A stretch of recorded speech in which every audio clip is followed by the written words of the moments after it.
अस्सलाम वालेकुम नाज़रीन, आप देख रहे हैं सवाल से आगे। मैं हूं अलीना शिकरी। 9 मई इमरान खान साहब की गिरफ्तारी और गिरफ्तारी के नतीजे में पैदा होने वाली सूरत हाल और वाक़यात के बाद तहरीक इंसाफ और तहरीक इंसाफ के चेयरमैन की मुश्किलात में जो इजाफा शुरू हुआ है वो ताहाल थमने का नाम नहीं ले रहा और बज़ाहिर ऐसा लग रहा है कि आने वाले दिनों में इन मुश्किलात में मजीद इजाफा होने जा रहा है। लेकिन दूसरी जानिब मुल्क में हुकूमत की नाकिस कारकर्दगी, आइनी और सियासी और माशी बहरान पर तवज्जो देने और उनका कोई ढूंढने के बजाय हुकूमत की तमाम तर तवानाइयाँ महज एक सियासी जमात को ख़त्म करने पर मरकूज दिखाई दे रही हैं। मुल्क में जारी माशी अदम इस्तेहकाम सियासी अदम इस्तेहकाम का शाखसाना है और लगता ऐसा ही है कि हुकूमत इसमें कमी लाने के बजाय इसमें मजीद इजाफा करने जा रही है।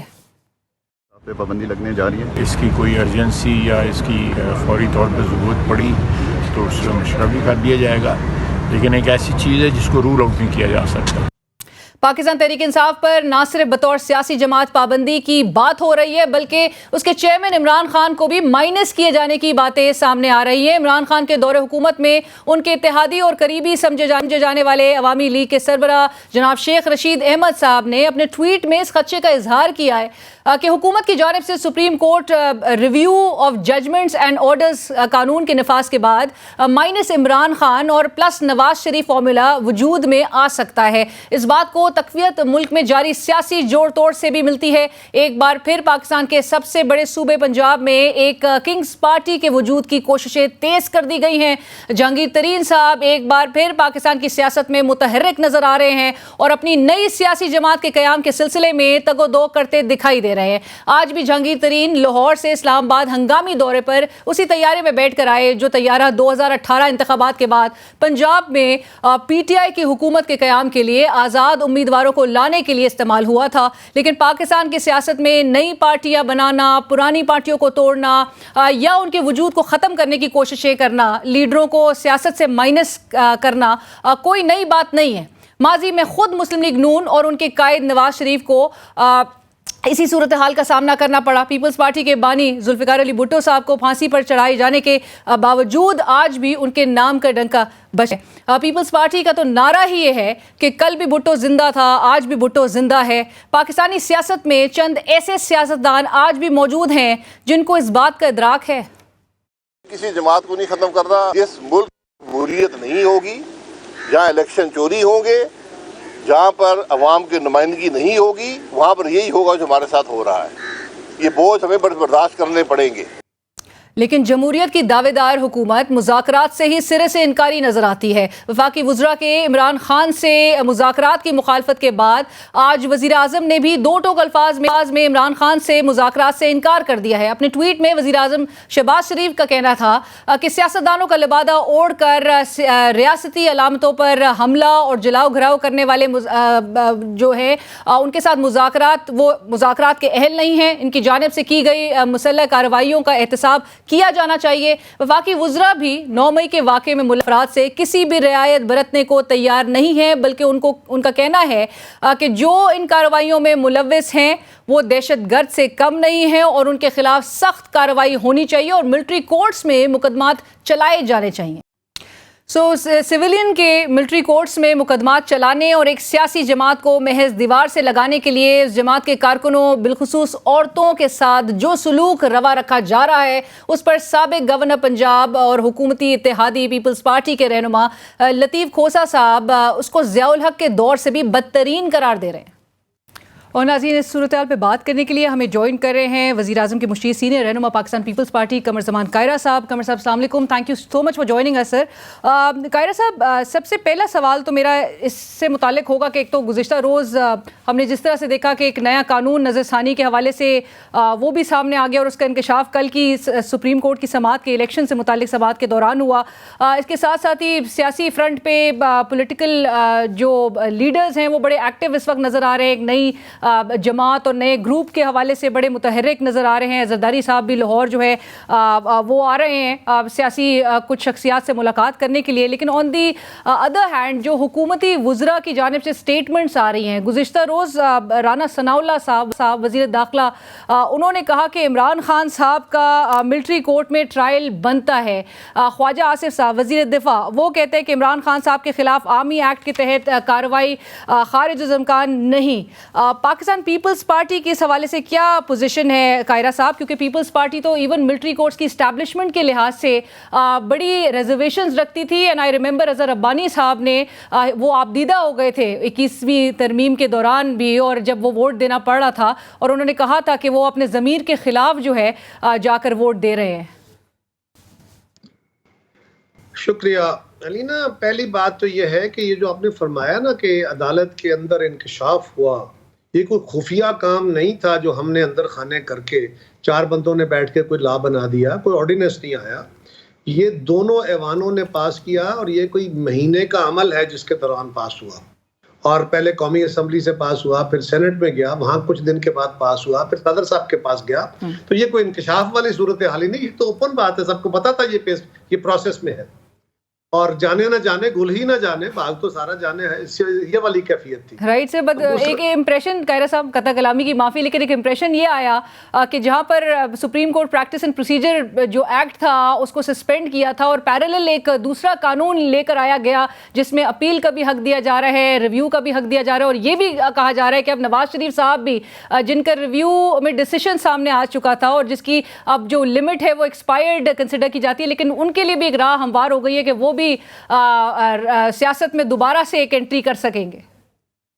आपने साथ ये भी सुना होगा ना कि अदालत ने कहा कि हम तो खुद भी कहते थे कि ऐसा कोई कानून बनना चाहिए। जी जी जी जी। और ये जो माजी में गलतियां हुई हैं या सुओ मोटो की जो कार्रवाई है, इसके अंदर अपील का राइट होना चाहिए। तो वकील भी कह रहे थे, जज साहिबान भी कह रहे थे, अदालत भी कह रही थी। अब अर्ज ये है, मैंने तो सिर्फ इतना कहा, आपने कहा ना इंकशाफ हुआ, जिक्र कर हुआ प्रोसीडिंग। जी जी। तो मैंने कहा इंकशाफ वाला मामला को खुफिया सीक्रेट काम नहीं था, ये बेकायदा ओपन फ्लोर पे डिबेट थी, कौमी असेंबली में ओपन फ्लोर पे डिबेट थी, सेनेट में बड़ी इस पे रेजिस्टेंस थी। एक हैरत प्रेसिडेंट हाउस, राइट, बट एक हैरत आपको हुई का प्रोसेस था, सदर खुफिया नहीं था जी। लेकिन कता कलामी की माफी, लेकिन सदर साहब जी जी, सदर साहब का जिक्र करने दें। सदर साहब ने इस पर दस्तखत कर दिए। आप सुनेंगी तो अब मैं आपका बहुत सवाल मैंने सुन लिया, जी, अब मेरा जवाब सुनिए। तो जहां तक ताल्लुक किसका है, किसका बेनिफिशियरी कौन होगा, कानून क्यों बनाया जाता है? कानून बनाया जाता है किसी गलती, किसी जुर्म, किसी खराबी को रोकने के लिए, प्रिएम्प्ट करता है, या किसी गलती का इदराक हो जाए तो किसी के साथ ज्यादती हो तो उसका अजाला किया जाए। अब ये कानून बना है, इसमें से कौन कौन बेनिफिशियरी होगा? अपेरेंटली मियां नवाज शरीफ है, अपेरेंटली जहांगीर तरीन है, लेकिन पाकिस्तान की अदालतों के अंदर जितने भी रिव्यू के केस पड़े हुए हैं वो सारे इसके बेनिफिशियरी होंगे, फ्यूचरिस्टिकली भी होंगे। तो ये किसी एक के लिए नहीं है, और ये इसलिए भी है कि हाँ, ये कानून हमारे दौर में बना, हम ये बात कह रहे थे और दुरुस्त कह रहे थे, और अदालतें भी मान रही थी, और वकला भी कह रहे थे, और मीडिया भी कह रहा था कि मियां नवाज शरीफ के साथ होने वाला जो फैसला था वो गलत था, वो ज्यादती हुई थी, और इसी तरह जहांगीर तरीन के साथ भी ज्यादती हुई थी। अब अगर ये हम सब मान रहे थे कि ज्यादती हुई, आप भी कह रहे थे, हम भी कह रहे थे, तो उसका अजाला करने के लिए कुछ तो करना चाहिए था, तो हो गया। सर उस वक्त तो खैर जहांगीर तरीन साहब आपके ओपोनेंट थे, उस वक्त तो आप भी नहीं कह रहे होंगे कि वो अग्रीव्ड हैं, अग्रीव्ड पार्टी हैं। हम तो साथ थे, हम उस वक्त भी कह रहे थे, हम इस गवर्नमेंट में आए तब भी कह रहे थे, मीडिया भी कह रहा था। आज अगर कानून बना है तो पहली बात तो यह है कि प्रिंसिपली क्या ये कानून दुरुस्त है? आप इसको गलत कानून समझती हैं या दुरुस्त कानून समझती हैं? सर एक फ्लड गेट रिव्यू और अपील का हक तो बिल्कुल खुशाइन है, पॉजिटिवली इसको देखा जा रहा है, लेकिन साथ ही एक फ्लड गेट, जैसे एक तासुर यही जा रहा है कि एक फ्लड गेट खोल दिया गया है रिव्यूज के लिए। नहीं, रिव्यू के लिए नहीं खोला गया, इसलिए खोला गया है कि सुओ मोटो की कार्रवाई, सिर्फ सुओ मोटो, अदरवाइज आप सुप्रीम कोर्ट के फैसले के खिलाफ रिव्यू कर सकते हैं। सुप्रीम कोर्ट के फैसले के खिलाफ जो उन्होंने किसी अपील के नतीजे में किया होगा, वहां ये सर कासिम सूरी साहब डिप्टी स्पीकर, वो तो तहरीक इंसाफ अब ये इरादा लग रहा है बजाय जी जी उसको डील करने के लिए। कायरा साहब, लेकिन तहरीक इंसाफ भी गुज़िश्ता रोज़ से अब कह रही है कि जी वो भी फिर राइट रखते हैं कि जो गुज़िश्ता साल डिप्टी स्पीकर की रूलिंग को स्ट्राइक डाउन किया गया था, उसके भी वो फिर कह रहे हैं कि जी रिव्यू में हम भी जा सकते हैं। तो बिल्कुल, किसने रोका है जी? हर एक का हक है दरवाजा खटखटाने का, उनको अब वो कहे या ना कहे, हम माने या ना माने, आप उसकी बात करें या ना करें, राइट तो उनका होगा, वो जाके अपना राइट एक्सरसाइज करें। राइट कायरा साहब, जो सवाल किया था इमरान खान साहब, सिविलियन पॉपुलर लीडर, उनका ट्रायल मिलिट्री कोर्ट में बनता है। राना सनाउल्लाह साहब कह रहे हैं, ये उनकी परहैप्स राय, वो कहते हैं कि जी उनकी सोच में तो ये बनता है। पाकिस्तान पीपल्स पार्टी, आपका ओपिनियन क्या है, आपकी पार्टी का क्या ओपिनियन है इस पे? देखिए, ये किसी की राय है। मेरी ख्वाहिश या मेरी राय पे कानून ने मूव नहीं करना। कानून ने मूव करना है अपने तरीके से। अगर किसी के पास, कानून के पास शवाहिद मौजूद है और सफिशिएंट है और अनडिनाएबल है, तो फिर उस कानून के उस जुमरे में आएंगे। वो भी पाकिस्तान का एक कानून है। और अगर उसमें कोई कानून नहीं आता, इमरान खान हो, मैं हूं, तीसरा हो, चौथा हो, वो कोई आम कारकुन हो, तो वो उसमें नहीं आएगा। ये जो सवाल हमसे करते हैं ना, कई दफा ये होता है कि हम अपने सवाल खुद तकरीर कर रहे होते हैं, मैं अपना बयान दे रहा हूं, तो मैं फ्री विल से बातें कर रहा हूं। कभी आप मुझसे सवाल करते हैं कि जी क्या आपका ख्याल है, अगर ऐसा हुआ तो क्या होगा? उसका अगर मैं जवाब दे देता हूं तो अक्सर ये होता है कि अगर पीछे रह जाता है, जो मैंने जवाब दिया होता है वो पकड़ा जाता है, और मैंने किस रेफरेंस में जवाब दिया वो भूल जाता है। तो ये मेरा ख्याल है दोनों जो रेफरेंसेस आए, ख्वाजा साहब का भी और राणा साहब का भी, ये इसी तरह थे। लेकिन ये दोनों की जाती राय है। कानून ने उनकी राय पे या उनके फैसलों पे नहीं चलना, कानून ने शवाहिद के साथ चलना है, और अगर कोई शवाहिद हुए तो देखा जाएगा। सर, आपको लगता है कि जो इमरान खान साहब खुद भी कह रहे हैं कि जी मैं तो अरेस्टेड था, उस दिन गिरफ्तार थे, तहवील में थे, तो वो कैसे इसमें मुलव्वस हो सकते हैं? उनके खिलाफ आपको लगता है कि कोई शवाहिद इतने ठोस आ सकते हैं कि मिलिट्री कोर्ट्स में ही ये ट्रायल जो है वो बनना चाहिए? देखिए, खान साहब जो कह रहे हैं कि मैं जेल में था, बिल्कुल वो उस दिन जेल में थे या उस दिन कस्टडी में थे, ये बात तो दुरुस्त है। लेकिन अगर ऐसा है तो अदालतें देख लेंगी।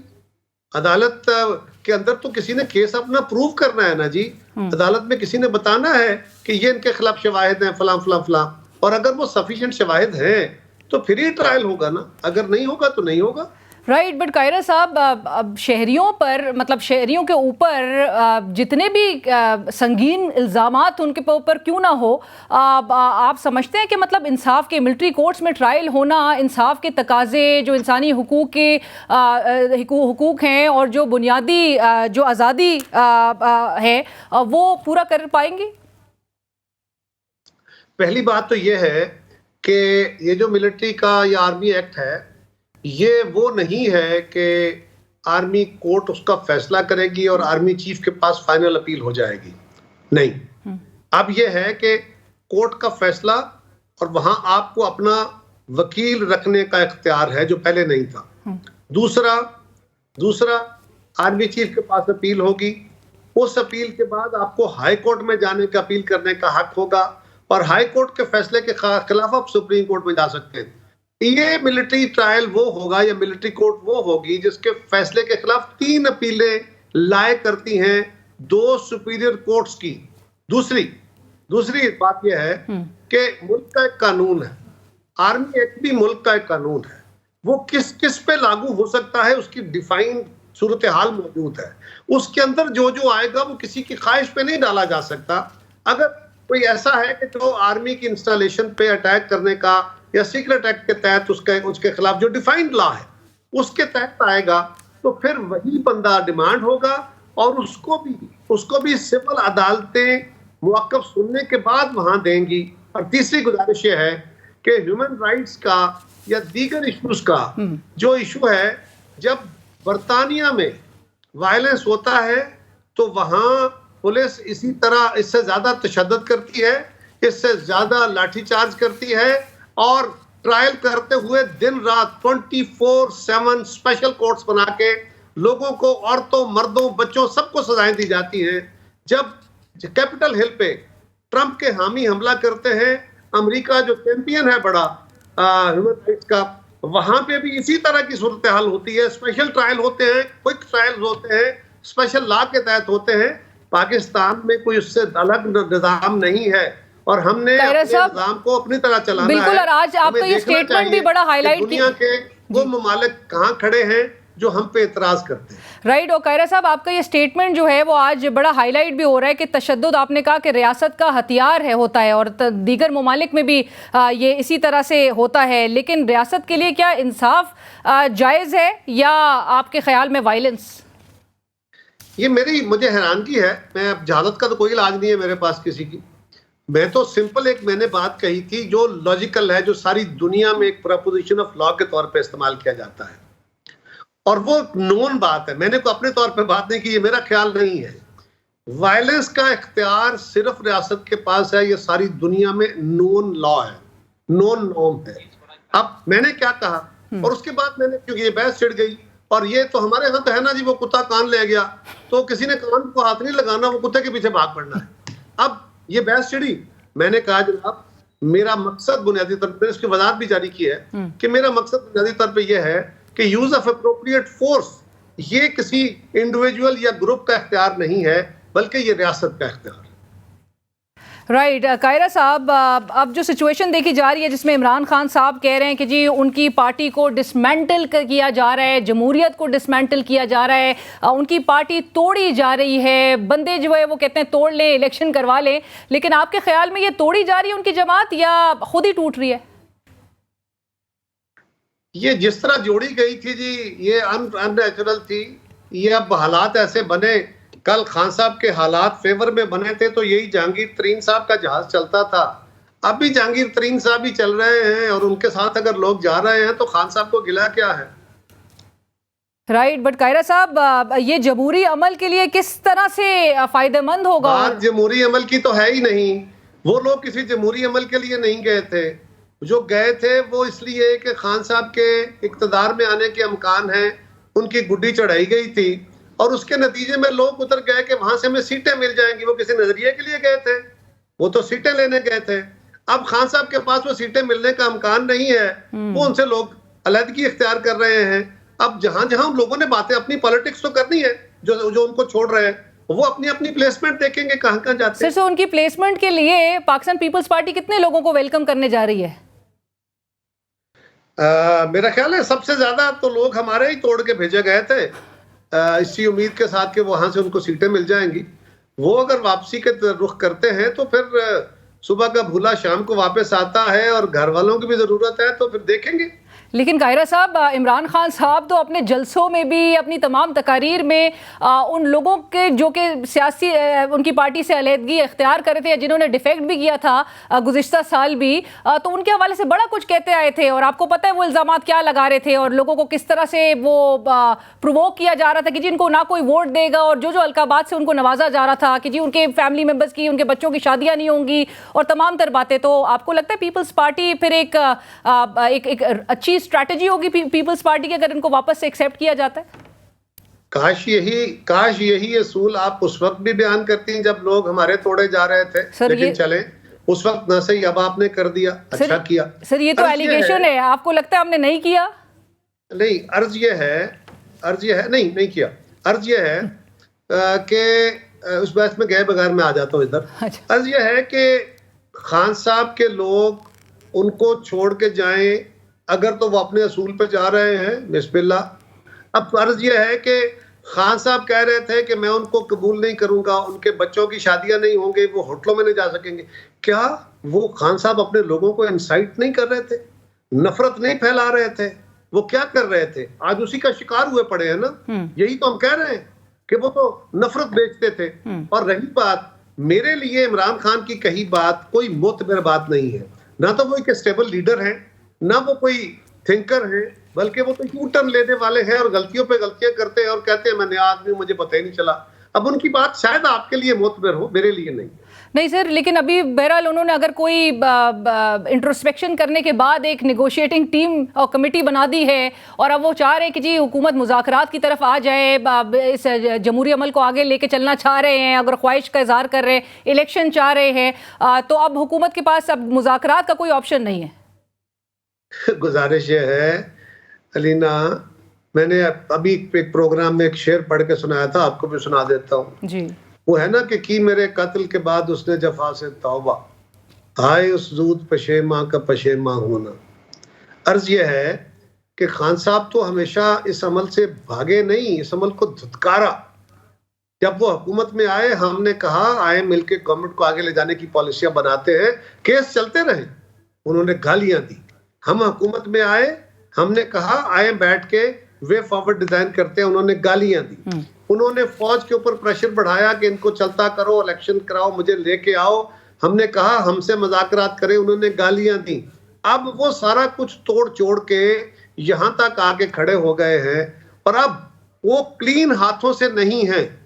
कल हम कंडूसिव एटमॉस्फेयर बना रहे थे कि मुज़ाकरात हो सके, अब खान साहब को इस सिचुएशन में जब उन पे और उनकी जमात पे, उनके साथियों पे सीरियस इल्जामात है और वो हकायक की बुनियाद पे है, तो अब उनको एक ऐसा माहौल क्रिएट करना है कि वो मुज़ाकराती अमल में आ सके। वो कोई अनोखे लाडले नहीं है। आपके लिए बहुत अहम है कि उन्होंने 7 साल के बाद कह दिया कि जी आए मुज़ाकरात करें, तो क्यों नहीं करते? काश आप उनसे ये पूछते कि वो क्यों नहीं करते थे। और अब भी वो साफ हाथों से मुज़ाकरात के लिए नहीं आ रहे, तो सर वो अभी भी मजबूरी के तहत आ रहे हैं। और याद करें, आखिरी बात आपके लिए बड़ी अहम बात, जब मुज़ाकराती अमल पीपल्स पार्टी ने शुरू किया और उसके बाद अदालत ने भी कहा कि मुज़ाकरात करें, तो हम मुज़ाकरात में बैठे थे और मुज़ाकरात बिल्कुल करीब आ गए थे। मेन चीजें तय पा गई थी। ये तय पा गया था कि इलेक्शन एक दिन होंगे, ये तय पा गया था कि बजट हम पेश करेंगे, ये तय पा गया था कि जुलाई में असेंबलियां डिसॉल्व कर दी जाएंगी। और पीटीआई का मुतालबा था कि पहले वीक जुलाई में, हमारा मुतालबा था कि चौथे वीक में। अब तीसरी मीटिंग में ये जो जुलाई की कोई तारीख थी, जो कि पहला वीक भी नहीं था और चौथा वीक भी नहीं था, वो दूसरे तीसरे वीक के दरमियान कोई डेट तय होनी थी। ठीक है। उस दिन खान साहब ने अपनी टीम विड्रा कर ली, ये कहते हुए कि अगर आपने, और सारी जो पहले एग्रीमेंट हुआ था उसको छोड़ते हुए, ये कहते हुए कि 14 मई से पहले असेंबलियां डिसॉल्व करो और तारीख दो तो मुज़ाकरात, वरना लो। अगर खान साहब ये ना करते तो आज इस हालत का शिकार ना होते, बल्कि अब इलेक्शन की एक फिजा बनी होती। बट कायरा साहब, इस वक्त जो है आपको लग रहा है कि ये जो कुछ हो रहा है, जिस तरह से बहरहाल एक पार्टी को और जो तासुर जा रहा है, उनके लोग अगर छोड़ रहे हैं, वो खुद कह रहे हैं कि जी दबाव में नहीं छोड़ रहे, लेकिन जो कुछ हो रहा है वो ठीक हो रहा है और इससे मुल्क के हालात बेहतर होंगे। एंड यहाँ से आगे आपकी असेसमेंट क्या है? स्टेबिलिटी देख रहे हैं, वॉलेटिलिटी देख रहे हैं? मैं तो जी बहुत अरसे से कह रहा हूँ कि मुझे अभी आगे स्टेबिलिटी का कोई अमल इस तरह जाते हुआ नजर नहीं आ रहा। इसके लिए बड़ी मेहनत करनी होगी, इकोनॉमिक स्टेबिलिटी और पॉलिटिकल स्टेबिलिटी की। लेकिन आप मुझे ये फरमाइए कि अगर ये ना होता, खान साहब इस मुल्क को और कौम को जिस तरफ ले जा रहे थे, क्या उससे स्टेबिलिटी पैदा होती? आज तो एक अमकान है ना कि हम IMF से भी डायलॉग कर रहे हैं, हम दुनिया के वो ममालिक जिनसे खान साहब ने हमारा मुआशरा जो रिश्ता था सफारती, वो भी बर्बादी का दास्तान बना दी थी। सऊदीया से भी, चाइना से भी, तुर्की से भी, अमेरिका से भी, यूरोप से भी, अगर हमने वो उसको बुनतर कर ली है और अगर हम बेहतरी की तरफ जा सकते हैं और उनकी उस तूफाने जो उसको कहा जाए, जो भी अब हिजान की कैफियत थी, उसको अगर कोई काबू किया गया है, उनके अपने अमलों की ना तो फैली सही, उनकी अपनी गलतियों की तो फैली सही, तो एक अमकान तो बन सकता है। लेकिन बड़ा मेहनत तलब काम है। लेकिन खान साहब की पॉलिटिक्स तो ये है कि अपना जो मुखालिफ है वो मुखालिफ सियासी नहीं है, बल्कि वो दुश्मन है। ना उसको जिंदा रहने का हक है, ना सियासत करने का हक है, बल्कि उसको तो इस मुल्क से भगा देना है। आप याद करें वो क्या कहते थे, मैं इनको रुलाऊंगा, मैं इनको जेलों में फेंकूंगा, मैं इनको फलान करूंगा। सर, मैंने उसी कॉन्टेक्स्ट में कि जो 6-8 महीना 1 साल के अंदर जो हालात जिस तरह से देखे गए, उसी कॉन्टेक्स्ट में मैंने आपसे पूछा कि आपको वॉलेटिलिटी दिख रही है आगे या स्टेबिलिटी दिख रही है? बहरहाल आपने कहा एक मुश्किल रास्ता होगा। आखिरी सवाल कायरा साहब, जरदारी साहब चूंकि जनूबी पंजाब की वो सियासी शख्सियात से मुलाकात भी करेंगे, चौधरी शुजात साहब से भी मुलाकात मुतवक्के है, और पाकिस्तान पीपल्स पार्टी बहरहाल मुतहर्रिक नजर आ रही है इस वक्त काफ़ी, लेकिन साथ ही कुछ मेरी इत्तलात है कि कहा जा रहा है नवंबर की मिड तक जो है वो इलेक्शंस होंगे। ऑन द अदर हैंड आप ये भी देख रहे होंगे कि जी एक दोबारा से एक इंप्रेशन बड़ा जोर पकड़ है कि किंग्स पार्टी खड़ी की जा रही है और 2002 की तर्ज की वो मुस्लिम लीग काफ को जो है वो एक्टिव किया जा रहा है। सो ऐसे में आपकी जमात सर किधर खड़ी है? क्योंकि हुकूमत का भी आप हिस्सा हैं, तो ऐसा ना हो कि पाकिस्तान पीपल्स पार्टी जो है वो शरीक जुर्म भी हो और माले गनीमत भी ना मिले। पहली बात यह है कि हम माले गनीमत लूटने वाले नहीं हैं, हम कभी भी इस तरह नहीं करते। हम अपनी अल्लाह के सहारे और अवाम के सहारे ही पॉलिटिक्स करते हैं, ये हमारा तरीकाकार नहीं है। दूसरी गुजारिश यह है कि जरदारी साहब इस मुल्क के बड़े लीडर हैं, उनका हक है कि वो हर सूबे में जाके पॉलिटिक्स करें, हर शहर में जाके पॉलिटिक्स करें। और वो जब भी लाहौर जाते हैं एकदम इस पर डिबेट शुरू हो जाए, क्यों गए? वो जरदारी साहब चले गए, वो इसका मतलब उनको नहीं जाना चाहिए, वो जाएंगे। चौधरी शुजात साहब, अगर आप कह रही हैं कि PMLQ को तगड़ा किया जा रहा है, तो क्या हम उनको तगड़ा करने जाएंगे? पीपल्स पार्टी तो अपने आप को तगड़ा करने जाएगी। पीपल्स पार्टी की तो ये ख्वाहिश होगी कि सारे मुल्क में पीपल्स पार्टी मजबूत हो और जमहूरी अमल मजबूत हो, और वहां पे सियासी कारकुनों से वो मिलेंगे, सियासी लीडरों से भी मिलेंगे, बाकी लोगों से भी मिलेंगे। तो ये तो एक सियासी अमल है, उसमें तो हम सब जाना चाहिए।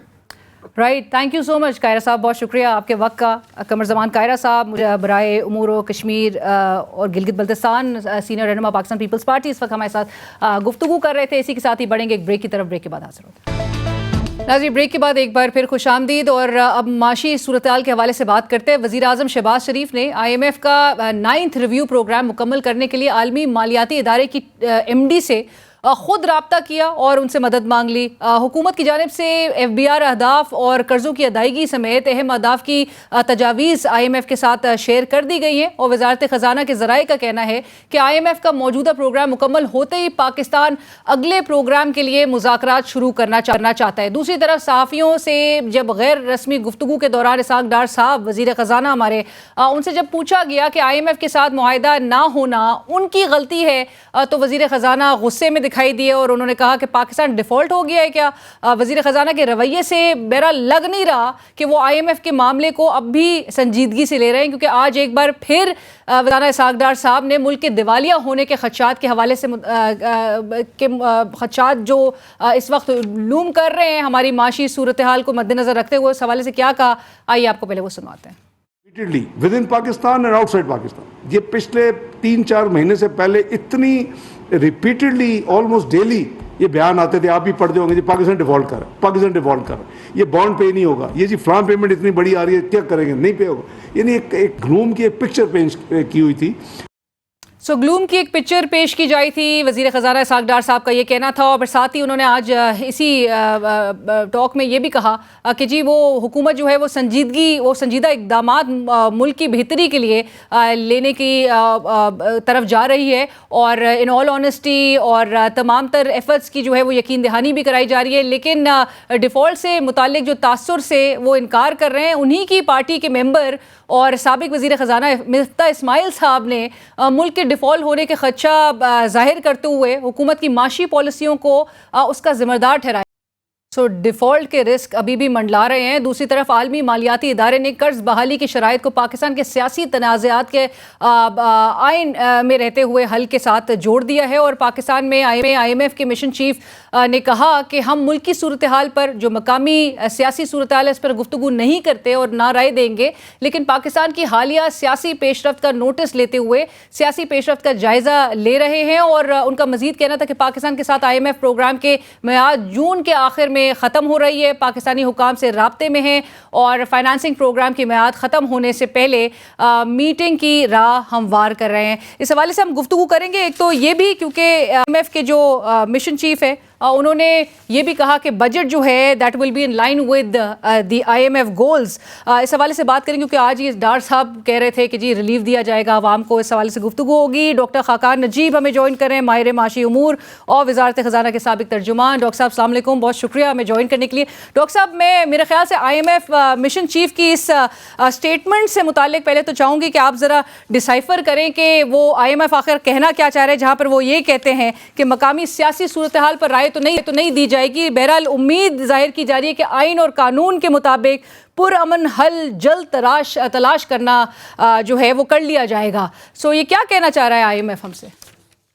अलीना, अस्सलाम वालेकुम, good to be on your programme. Thank you. Alina, एक तो देखिए कि नॉर्मली IMF जो है वो नहीं करता इस चीज़ पे बात। आई डोंट नो क्यों उन्होंने ये किया। मे बी पॉलिटिकल इंस्टेबिलिटी इतना अफेक्ट कर रही है इस वक्त हमारी इकोनॉमिक मैनेजमेंट को और एक इकोनॉमिक अनसर्टनिटी को और एक इलेक्टोरल साइकिल की अनसर्टनिटी, वो ज़रूर IMF से इसका ताल्लुक बनता है। वो इस तरह बनता है कि उन्होंने ये देखना है कि ये प्रोग्राम अगर ख़त्म होता है तो केयर टेकर सेटअप आ जाता है, उस केयर टेकर में कितना टाइम गुजरता है, कब गुजरता है, so how do they negotiate and who do they negotiate. 30 जून को तो मेरा नहीं ख्याल कि ये प्रोग्राम जो है उसमें 9th, 10th और 11th रिव्यू कराया जा सकता है। So at the back of IMF's mind the fact is कि अगर रिव्यूज सारे करवाने हैं और प्रोग्राम को पाए तकमील तक पहुंचाना है तो प्रोग्राम की जो मुद्दत है उसको दोबारा बढ़ाना पड़ेगा। ये हम एक दफ़ा सितंबर लास्ट ईयर में बढ़ा चुके हैं, पर उनके जो ज़्यादा कंसर्निंग व्यूज़ हैं वो ऑन द इकोनॉमी साइड हैं। 3 चीज़ें उन्होंने कहा है कि पाकिस्तान ने अभी तक करनी है तो हम आगे चल सकते हैं। नंबर 1, अभी भी जो रुपए की कदर है, आप भी देख लीजिए, आज 11% का फ़र्क है ओपन मार्केट में और इंटरबैंक में। So that is of concern to them. क्या ये रिफ्लेक्ट कर रही है ठीक 25 to 30 में, मतलब इंटरबैंक ओपन मार्केट में 25 से 30 तक भी ये गया है। 11% बनता है ये 316 और 285 रुपए। ये जो 11% मैं इसलिए कहता हूं कि नॉर्मली ये फर्क 1.5 से 2% का होता है, तो लोग समझ सकते हैं कि 6 टाइम्स का तकरीबन इस वक्त फर्क आ रहा है। So this is not a tenable position. I think this is what the IMF chief said, तो इसको समझना तो मुश्किल नहीं है। नंबर 2, उन्होंने ये कहा कि अभी तक जो फाइनेंसिंग है, जो डॉलर फाइनेंसिंग है, हम कह रहे हैं कि हम 4-5 अरब डॉलर करना चाहते हैं, वो कह रहे हैं 6 अरब डॉलर कीजिए, हमने किए अभी तक 3 अरब डॉलर है। इसमें भी फर्क अलीना इसलिए आ रहा है कि हम समझते हैं कि करंट अकाउंट का खसारा कम करके, इंपोर्ट्स को बंद करके हम अपनी फाइनेंसिंग की नीड कम कर सकते हैं। उनका थॉट प्रोसेस ये है कि नहीं, आपको इंपोर्ट्स को खोलना है, इकोनॉमी को अनक्लॉग करना है, और आप WTO के अंडर ये काम नहीं कर सकते, और IMF में प्रोग्राम में रहते हुए तो बिल्कुल नहीं कर सकते। सो दैट इज अ डिफरेंस। और तीसरी बात उन्होंने जो कही है वो ये है कि आप प्राइवेट सेक्टर इन्वेस्टमेंट बढ़ाएं, आप ये चीजें करें पाकिस्तान में। ये सारी बातें ठीक हैं, आई मीन आप उनसे डिसएग्री नहीं कर सकते। और रेवेन्यू का भी जिक्र हुआ है कि रेवेन्यू को भी, टैक्स वसूली को भी बढ़ाना है। नेचुरली वो भी प्रेशर्स जो है वो क्रिएट होंगे, क्योंकि अगर ये इलेक्शन ईयर होगा तो फिर ये PSDP में भी नेचुरली इतना रूम नहीं बच जाता फिर इनके पास। बात ये भी दुरुस्त है। ऑब्वियसली ये इसलिए जरूरी हो गया है कि आप ये देखिए कि जब आप अगला साल शुरू करेंगे, now Alina, I want to say something which is so important today. तो आपको तकरीबन 7,500 अरब रुपए के करीब सिर्फ मार्कअप में पैसे देने होंगे। अब आप हैरान होंगे 7,500 अरब कि आपके पास फेडरल गवर्नमेंट के पास प्रोविंसेस को दे के 1,000 रुपए का खसारा होगा तकरीबन, जब आप मार्कअप पेमेंट करके फारिग होंगे। लेट्स से कि आपने पहले दिन सारी मार्कअप पेमेंट कर ली, इसका ये मतलब है कि 1,000 रुपया बोरो किया, मार्कअप को पे कर दिया। Defence, pensions, running of the civil government, SOEs के पैसे, डेवलपमेंट के पैसे, ये सारे पैसे जो है आप बोरो करके देंगे। आपको मैं इस साल का भी नंबर बता देता हूं, तकरीबन हम इस साल 5,300 अरब रुपया जो है वो मार्कअप में देंगे। तकरीबन 5,000 अरब रुपया फेडरल गवर्नमेंट टोटली अपने वसाइल से देगी, 300 अरब बोरो करेगी और वो देगी, और बाकी सब जो है वो डेट बढ़ने पे आएगा। ये है सिवेरिटी। इस पे IMF चीफ ने ये भी कहा, ये चौथी बात उन्होंने की, और वो ये की कि आप अपने बजट को in line with the IMF expectation बनाइए। Now that is something not easy to be done, and जो ये सारी चीजें हैं अलीना, मैं फिर कहता हूं, पाकिस्तान का शॉर्ट टर्म मसला, पाकिस्तान का लॉन्ग टर्म मसला, कॉम्पिटेंस ऑफ द टीम जो कि इस चीज को हैंडल कर रही है, जो कि पावर को हैंडल कर रही है, जो कि पेट्रोलियम को हैंडल कर रही है, प्राइवेटाइजेशन को हैंडल कर रही है, और इससे मतलब मेरा टेक्निकल टीम है, एग्जीक्यूटिव है, लीडरशिप है, ये सारा कुछ जो है ये इसी पे डिपेंड। बट डॉक्टर साहब finance minister sounded very confident. आपको उनके स्टेटमेंट्स भी, इवन आज तक भी वो कह रहे हैं कि जी रिलीफ भी आवाम को दिया जाएगा। ऑल्दो आपने भी जिस तरह जिक्र किया कि IMF कहता है बजट जो है will be in line with the IMF goals, साथ ही वो तो कहते थे कि जी पाकिस्तान जो है वो ओवरकम कर लेगा ये क्राइसिस को, इस बहरान को, माशी बहरान को, विद और विदाउट IMF। सो IMF के पास जाए बगैर आप ये क्राइसिस से नहीं निकल सकते। आपने लाइक यू सेड कि जी 30 जून तक जो है ये प्रोग्राम आपको तब भी नहीं नजर आ रहा कंक्लूड होता हुआ। और ये जो ब्रिज फाइनेंसिंग के हवाले से मैं जरूर पूछना चाहूंगी कि जिसकी वजह से आपका ये प्रोग्राम फंसा, एक ऑब्स्टिकल का शिकार हुआ, ये रिव्यू जो फंसा, ब्रिज फाइनेंसिंग अब किस तरह से की जाएगी एक नए प्रोग्राम के लिए और कहां से आएगी? सो अब आई थिंक लेट्स सी के सीक्वेंस क्या है। सीक्वेंस नंबर 1 ये है कि किसी तरह 9th रिव्यू कंप्लीट हो जाए, जो फॉरेन फाइनेंसिंग की कमिटमेंट है वो हमें मिल जाए। $2 अरब सऊदी अरेबिया, $1 अरब यूएई, कुछ मल्टीलैटरल्स, कुछ चाइना, इस पे IMF कन्विंस हो जाए। ये आपका काम है करना, आपका फाइनेंसिंग प्लान है, आप बताइए। सो आपने कन्विंस करना है। नंबर 2, आप एक ऐसा बजट बना सकें जो कि फिस्कली रिस्पॉन्सिबल हो। रिलीफ क्या चीज़ है आज के दौर में? आज के दौर में रिलीफ ये है कि आप खसारे को कम कीजिए, इन्फ्लेशन कम हो जाएगी। आप रिलीफ देना चाहते हैं, आप इनकम सपोर्ट प्रोग्राम 350 अरब रुपए का है, ये पाकिस्तान का फ्लैगशिप प्रोग्राम है, सब हुकूमतों ने चलाया है, आप इसको 500 अरब कर दें, बहुत अच्छी रिलीफ है। IMF भी कुछ नहीं कहेगी। आप कुछ तनख्वाहें बढ़ाएं, जब आप पब्लिक सेक्टर की तनख्वाह 25,000 से बढ़ा के 30 से 35,000 करेंगे, जो मिनिमम वेज है, तो चाहे वो टीवी चैनल्स हों, चाहे वो और अदारे हों प्राइवेट सेक्टर में, वो भी मजबूर हो जाएंगे कि ये बढ़ा दें। इससे एक थोड़ी सी रिलीफ आ सकती है। तो रिलीफ आज के दौर में तो तकरीबन यही है जो मैंने आपके सामने रखी है। और कोई खातिर खा रिलीफ जो है वो नहीं दी जा सकती, जो कि अलार्मिंग बात है। आवाम को तो इन्होंने रिलीफ की कमिटमेंट की थी। लास्ट सवाल डॉक्टर साहब, और वो ये कि जब आप कहते हैं कि प्रायर एक्शंस हमने तमाम मुकम्मल कर लिए, तमाम कंडीशनैलिटीज़ को तस्लीम कर लिया, उस पर अमल दरामद हो गया, लेकिन आपके गवर्नेंस के जो इंडिकेटर्स हैं वो एक डिक्लाइनिंग ट्रेंड शो करे, तो क्या समझा जाए इससे? जहाँ पर आज ही डॉक्टर साहब कह रहे हैं कि जी तमाम एबिलिटी, ऑनेस्टी और एफर्ट्स के मुताबिक जो है हम to the best of our efforts जो है वो काम करेंगे for the best of the country. ये बहुत इंपॉर्टेंट आपने पॉइंट रेज किया। एक तरफ हम ये कह रहे हैं कि हम डिफॉल्ट नहीं कर रहे, वो भी देखें इस तरह से कि हमने अगर पूरी इकोनॉमी को स्लो कर दिया है, हम बाहर फॉरेन एक्सचेंज ले जाने की इजाजत नहीं दे रहे, हम $6 अरब की इंपोर्ट को कर्ब करके 3 अरब पे लाए हुए हैं। ये सारी चीजें आपने सोचनी है। जो दूसरी तरफ है ना, वो हैं जो इशारे आपके जिनका आप जिक्र कर रही हैं। इन्फ्लेशन बहुत हाई है, ग्रोथ बिल्कुल ड्रॉप कर गई है, इन 2 चीजों को ही देख लीजिए, और इनका बहुत बड़ा ताल्लुक इकोनॉमी को क्लोज करने से है। इससे सप्लाई साइड वीक हुई है, उससे इन्फ्लेशन पे एक इम्पैक्ट आया हुआ है, सप्लाईज बाहर से नहीं आ रही, रुपए की कदर जब वीकन हो रही है तो उससे भी इन्फ्लेशन बढ़ रही है। सर, कोर इशू प्रॉब्लम कहाँ देखते हैं? एबिलिटी नहीं है, कैपेसिटी नहीं है, या विल नहीं है इस वक्त? A number of things. Pakistan और IMF का ट्रस्ट डेफिसिट है, बिकॉज हमने इनहराफ किया IMF के प्रोग्राम से 12, 14, 18 महीने से। नंबर 2, कॉम्पिटेंस तो हमेशा से इशू रहा है। मैं पाकिस्तान को नहीं कहता, मैं बहुत से ममालिक को ये कहता हूँ, when you are dealing with the IMF, put a competent team together. Competent से मेरा मतलब है put a few economists, put a few energy people, put a few fiscal के लोग, put a few monetary के लोग।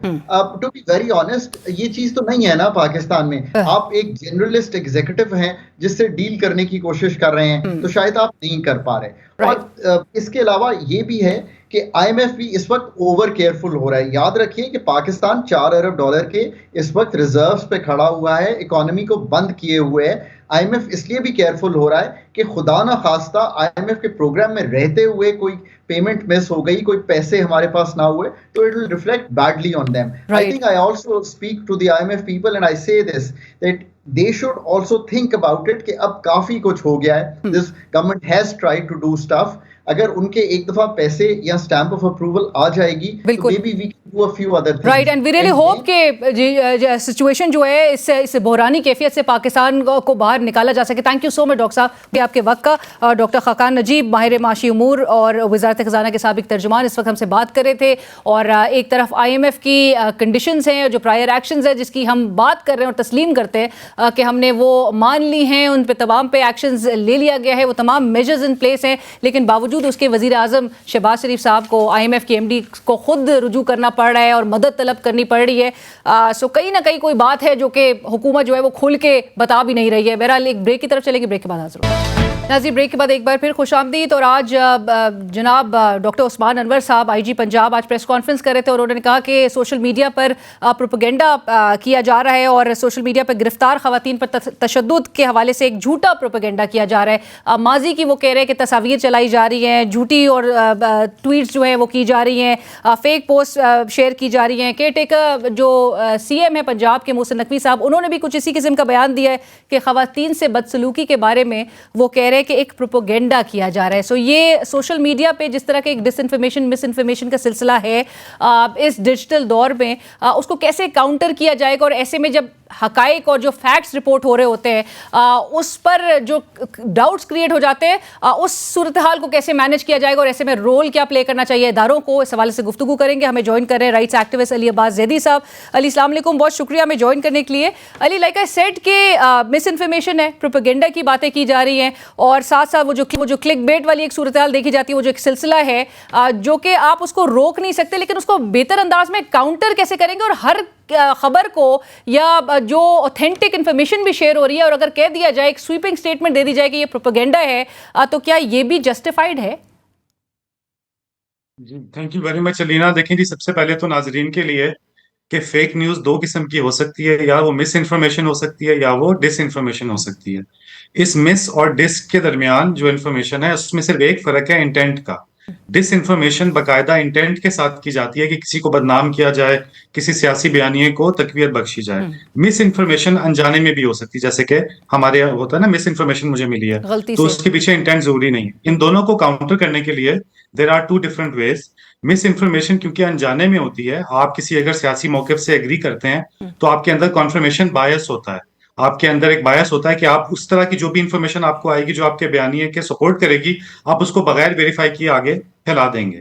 तो वो उसके लिए सेल्फ रेगुलेशन बहुत जरूरी होती है। हर इंसान को, हर सियासी वर्कर को, हर एक्टिविस्ट को, हर जर्नलिस्ट को ये चाहिए कि वो अपनी सेल्फ रेगुलेशन करे और ये देखे कि कहीं वो कंफर्मेशन बायस का शिकार तो नहीं है, कहीं वो एक ही सोर्स से इंफॉर्मेशन तो नहीं ले रहा। दूसरी आगे जी डिस इन्फॉर्मेशन। डिस इन्फॉर्मेशन बाकायदा ये डिजिटल मीडिया सेल्स बने हुए हैं पॉलिटिकल पार्टीज के, जो कि ये फेक न्यूज जो कि बिल्कुल जिसके कोई सर पैर नहीं होता वो फैलाते हैं ताकि आम मासूम शहरी उसका शिकार हो जाए, वो उसको फैलाएं। अब पाकिस्तान में ये दोनों किस्म की फेक न्यूज पिछले 1.5-2 साल से बहुत ज्यादा है। इसमें ना सिर्फ आम सियासी वर्कर बल्कि टॉप लीडरशिप, इमरान खान साहब ने कभी कभार कोट्स किए जो कि रूमी के नहीं थे लेकिन उन्होंने रूमी के बना दिए। और रिसेंटली उन्होंने एक जले हुए ट्रक की तस्वीर जो है वो शेयर की थी, ये कह के कि उनके एमपीए जो सिंध से ताल्लुक रखते हैं वो क्योंकि पार्टी नहीं छोड़े तो इसलिए उनका ट्रक नजर आतिश कर दिया गया। इसी तरह मरियम नवाज साहिबा ने भी किया था, वो एम आलम का जहाज उन्होंने वो शेयर कर दी तस्वीर। जी, इसी तरह टॉर्चर की भी मैंने देखी है कुछ तस्वीर जो कि अफगानिस्तान से या पुरानी है, वो यूज करके कि जी इस तरह का टॉर्चर पाकिस्तान के जेलों में अभी हो रहा है। देखें, ये बहुत जरूरी है समझना बात को कि खवातीन के साथ मिस ट्रीटमेंट एक बहुत बड़ा इशू है और ये एविडेंस हमारे पास मौजूद है कि प्रोटेस्ट के दौरान खवातीन को घसीटा गया, उनको बालों से खींचा गया और क्योंकि गवर्नमेंट ट्रांसपेरेंट वे में, सीएम साहब और आईजी पंजाब साहब ट्रांसपेरेंट वे में क्योंकि वो एक्सेस नहीं दे रहे मीडिया के इदारों को या लॉयर्स को या ह्यूमन राइट्स की तंजीमों को कि इन खवातीन को जो जेल में अभी हैं 30 के करीब है मेरे ख्याल में, हम उनसे जाके बात तो कर सकें, इंटरव्यू तो कर सकें, वेरीफाई तो कर सकें कि क्या आप जो कह रहे हैं कि कोई मिसट्रीटमेंट हुई वो सही है कि गलत। ये बहुत ही एक अहम नुक्ता उठाया आपने।